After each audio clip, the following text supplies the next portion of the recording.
hope, something to believe in. And they took that on face value, and that's what people do. That's why they're so easy to manipulate. So what I did, I started looking at his background. And he comes out of the most, or at least one of the most, corrupt political systems on the planet, which is Chicago, Illinois. If you are not deeply, deeply corrupt and have a attitude that you'll do what's necessary to get power, then you do not survive politically in Chicago and Illinois, never mind prosper. This man's star absolutely soared. So you look at his background and at his funding and his associates, and they are like a who's who of Chicago villains, including a man called Tony Rezko, who's one of his major fundraisers of for his political career, who is now in jail for fraud. And again, around him are a series of people who you wouldn't trust to tell you the time in a room full of clocks. That again come out of Chicago. There's a man called Rahm Emanuel. This man, you know when Rahm Emanuel's lying because his lips are moving. And he's now White House Chief of Staff, controlling the Obama administration from the White House.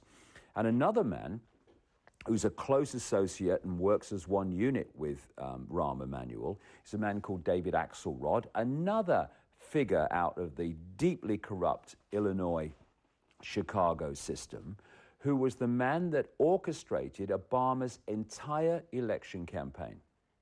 He is now senior White House advisor to Obama, and he's the man who oversees the writing of everything that he says. And I mean writing because in America now, because Obama's gone back on so many fundamental things he said he would not do, and gone back on things he said he would do, that in America, very quickly now, a lot of people who supported him are going, hold on a second, what did we let ourselves in for here? And one of the things that they're seeing, which is a blatant confirmation that he's just a front man, just a salesman. I call him a used car salesman. He's not there to decide policy, he's there to sell it. And when you watch him speak, in any situation virtually, you will not see him look straight ahead. Just let people watching this program, watch Obama when he's making a speech, even a short announcement often, and you'll see him look right, speaking, then he'll look left while he speaks, and then he'll look right again while he's speaking, and then left. What he's doing is looking at two teleprompter boards which have the words going down of his speech, which he's reading. He is so welded to these teleprompters and the words that have been written for him, overseen by this guy, David Axelrod, that on St. Patrick's Day in 2009, Obama attended a St. Patrick's Day reception, which the White House had invited people, including the Irish Prime Minister. And Obama stood up to make his welcome speech and thanked himself for inviting everybody because the Irish Prime Minister's speech was still on the teleprompter and not his own. So he started reading someone else's speech.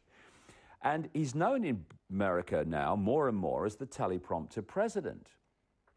And so right down to even what he says in public is written for him.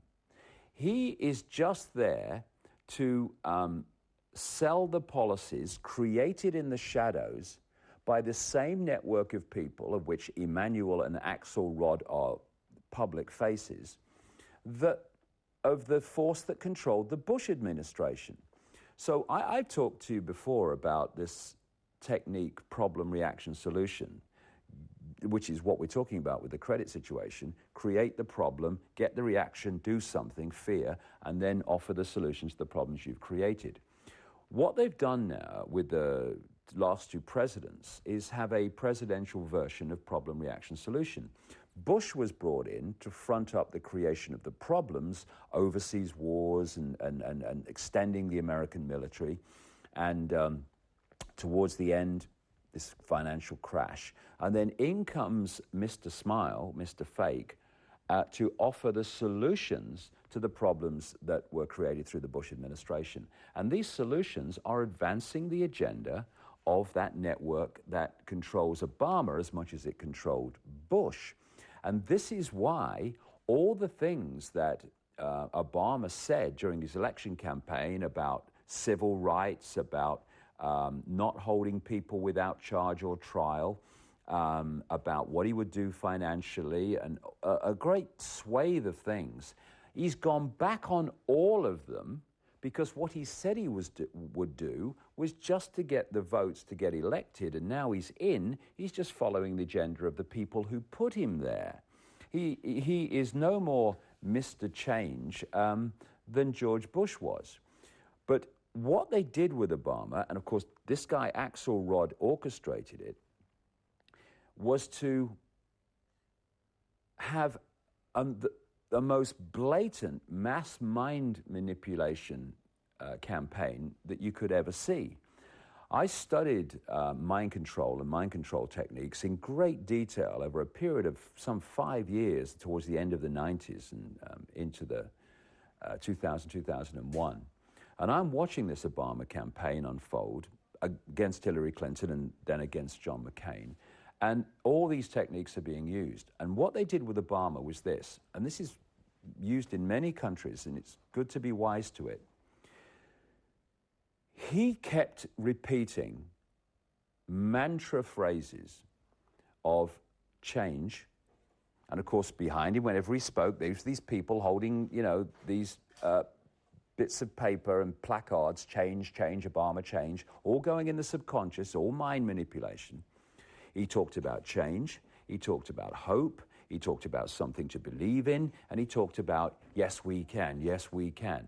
At no point did he ever specify what any of that meant. So instead of people saying, well, hold on a second, this all sounds very nice, but what do you mean, Mr. Obama? What do you mean by this? What kind of change? What kind of something to believe in?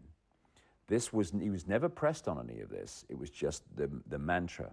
And what this created, by design, it created a situation where Obama became a blank screen on which vast numbers of people projected their version of what change, something to believe in, and hope, etc., meant. So, in effect, they manipulated the mass consciousness, or lack of it, to make Obama all things to all people. Because they got him to, if you thought change that you want meant this, you projected that onto him. Yes, he stands for that change that I want. So then he came into office, and of course all that's gone out the window. And he's now introducing, and this is the other thing, because of the smile and the I'm the good guy. By the way, what you need to know, and all you need to know, is I'm not George Bush, okay? Because George Bush's popularity was so low. But because of the public perception of George Bush, Obama is being able to get things through that Bush would never have been able to do. Davide, hvala, kao i obično, baš smo se napričali, barem vi. U svakom slučaju vaše teme odrađujemo ratama kao što se to radi s kreditima. Nadamo se da neće na kraju sve doći na naplatu odjednom, pa da onda ostanemo recimo bez ovog studija ili nešto još gore. Ali bit ćemo optimisti, to je naša glavnica. Hvala vam, hvala i vama i dobro.